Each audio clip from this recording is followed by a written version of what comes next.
Okay, this is going to be a short video because I just wasted I don't even know how many minutes, so here we go. Someone asked me a simple question. Come on, bro, do me a solid. Best bug-out bag weapon. Lightweight. For small game. Or is he talking about carrying small game like a chihuahua?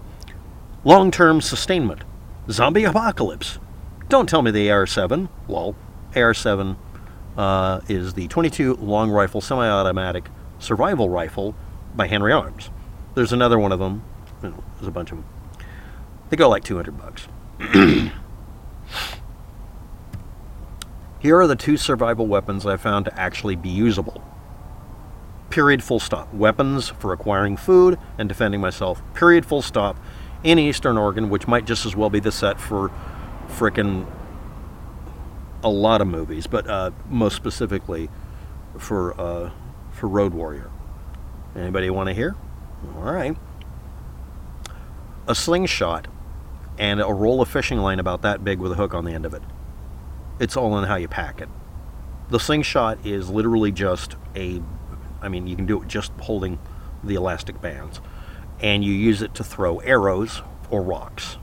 Rocks is like firing shotgun shells or pistol, rifle, bullets, whatever. And the arrow is just literally arrow.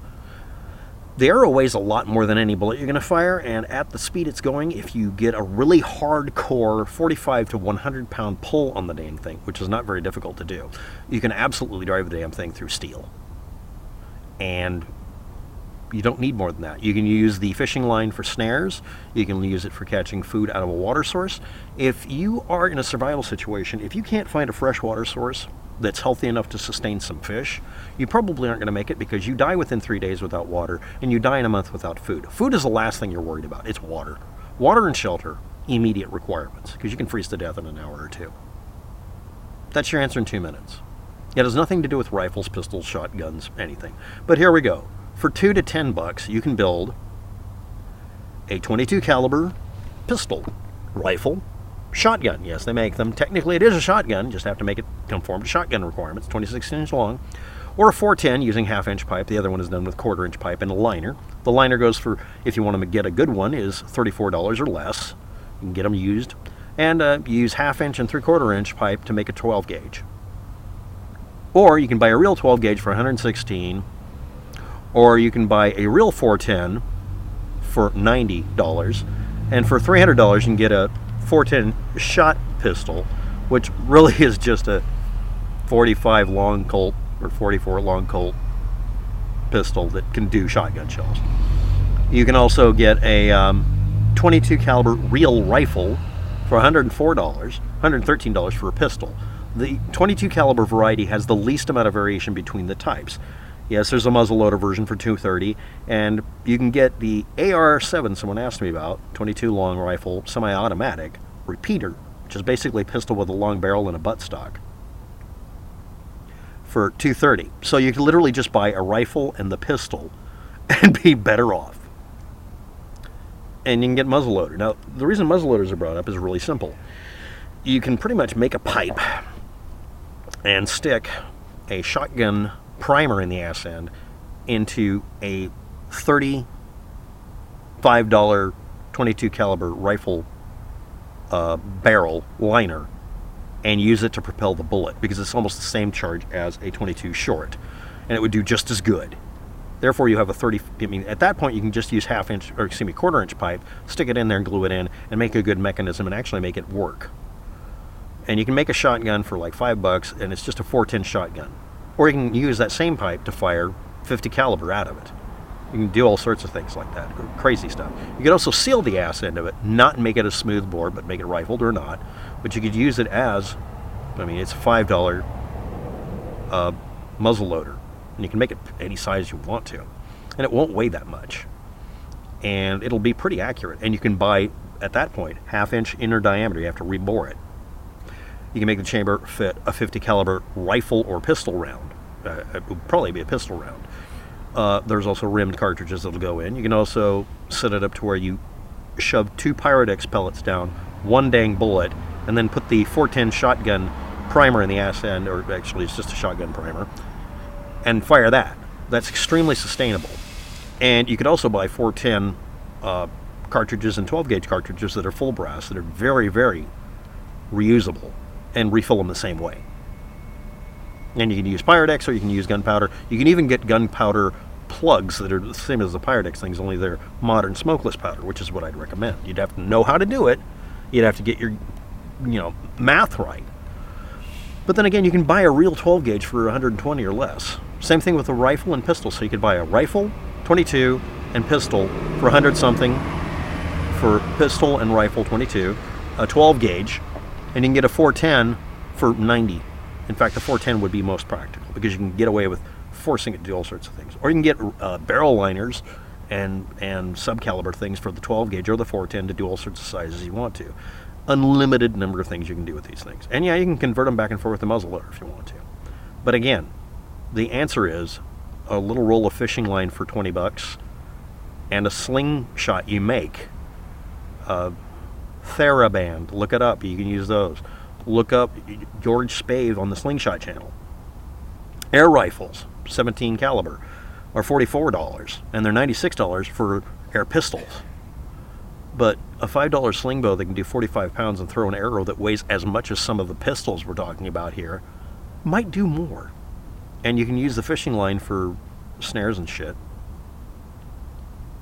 Now, what did I use to get food? Well, if I was in an area where I needed to eat, I had to be near fresh water that was not filled with diseases and wasn't full with dead things. It had to be living things. That meant it was probably have fish. So I got the water up, boiled it in a container. Your best survival weapon is actually a tin can, a properly made one. Progressive soup can that's one piece of metal that's stamped as a big cup. Or just the measuring cup you have in your house. I'm not kidding. You want to clean the water by boiling it. Do so. Learn to make a fire. Learn to fish. Learn to use a slingshot to acquire game. Use arrows with it. You don't need to carry a full bow. Learn how to make a bow and arrow. But yeah, come on, bro. Do me a solid. What's the best bug-out bag weapon? All right.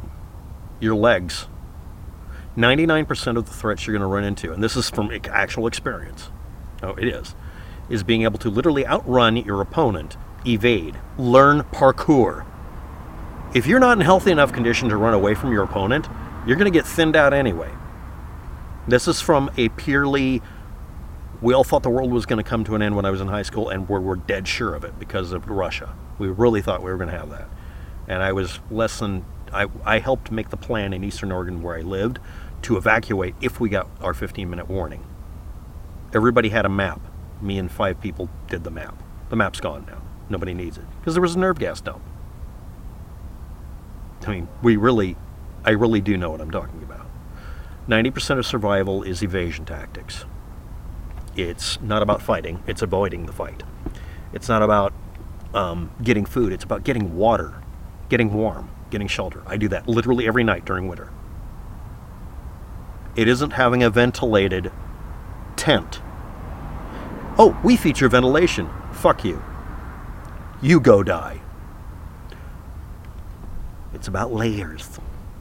Both sides. Buy a pup tent. Put it up. Make sure there aren't any vents in the front and back. Because if there are, you should sew them shut. I'm going to do a new one. I'm testing out, and I'll have a video about it, how I seal it up. But make sure the front and back do not have any ventilation. On the sides only. Very small amount. Less than 1 square foot for a 6x6 tent. That's a dome tent. Throw a tarp up and over it so that you cannot directly see in a straight line any of the vents at all. Make sure it's easy. Make sure it isn't designed to self-destruct after 6 months worth of usage every day, and literally putting it up and taking it down every day shouldn't kill the tent in 6 months. That's what I do. Mine lasts a year or two. I find all the defects rapidly. One I have has only 3 or 4 defects. I've had it. I don't even know how long. I'll look it up later. But your best survival bug-out bag weapon is your brain and your ability physically to make it. It's water first, well, oxygen first, and staying warm, and then water. And then after that, maybe food. And the other thing is, if you're screwed over in some situation, you should be on the move trying to get out of that situation, period, full stop. Well, I can just camp here. No, you fucking can't. Head downhill to get out of cold areas. Head towards populations. Don't avoid them. You don't need to. The majority of people want to work within a group because that's what we have become accustomed to. People who are outsiders, those people who talk all macho, like I'm gonna rule this place and shoot a bunch of people I want to shoot. They're dead within 2 seconds and I have their gun.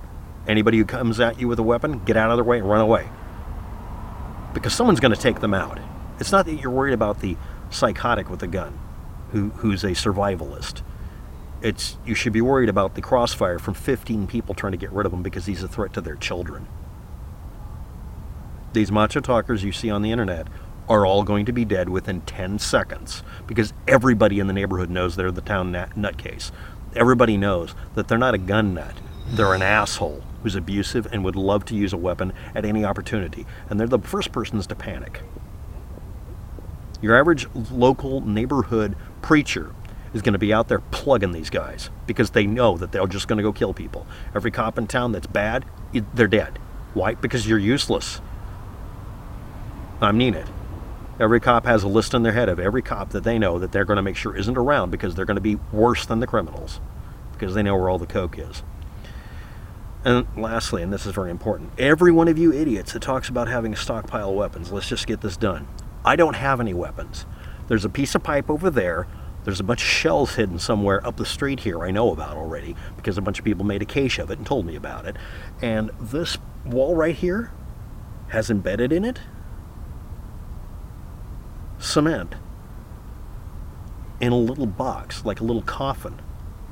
2 panels come off, I crawl inside and I wait for everything to get quiet. You can lay down and hide in a little cave for a week. That'll thin out 90% of the idiots. And anybody playing I'm dominant and shaking their boomstick, they're going to lose their arms. I'm not talking about the guns. The other thing is you're going to run into something else. If actual shit hits the fan, you're going to run into something really, really scary for all of you. Society. The reason we are the way we are is to keep this shit from happening. Anybody acting out because they're freaking out because shit's going wrong, like a hurricane or a tornado, they don't live. Because, I don't know if you know this, but there have been many incidents where, there's a big crisis and, state of emergency and martial law. The martial law isn't to control all of you. It's to declare that you need to be controlled by yourselves. Your next door neighbor is more likely to blow you away rather than the FBI or ATF. Because he's going to be saying, I don't want you hurting my kids and you're acting crazy. And I have a shovel. Nobody needs a gun under those conditions because there's going to be 50 people coming after you with a broom handle. And they're not aiming for your head. They're aiming for the yompa. But no, really, your best weapon? Stay in a good society. Stay in a good neighborhood. Treat each other well. Make sure everybody owes you a favor. Make sure there's fewer people miserable rather than more. And anybody who's a malcontent psychopath in the neighborhood, they're already marked. They're gone. Nobody needs them or wants them. And that guy in the neighborhood that likes to go around messing with people, he's gone. You hope that they leave town. The reason that meme is out, you gotta head for the hills, is because we want you to go away. Not this guy, but that kind of person. They're convinced by every malicious that they're supposed to run away from society. It's not the militia people that told them that, it's everybody else. If they leave town with all their bullshit, they'll die someplace else and leave everybody else alone. I'm going to be up in the hills. Well, nobody's up there. Good. Have fun on a hunting trip. Meanwhile, the rest of us are going to be trying to figure out how to hook up the power. Or just get clean water. It's not that complicated. And if you've had to do it to survive, you'll do it easily. What's your best weapon? Go out and experiment with this stuff. Live. Really. Because you don't want to learn the hard way when it's really the hard way.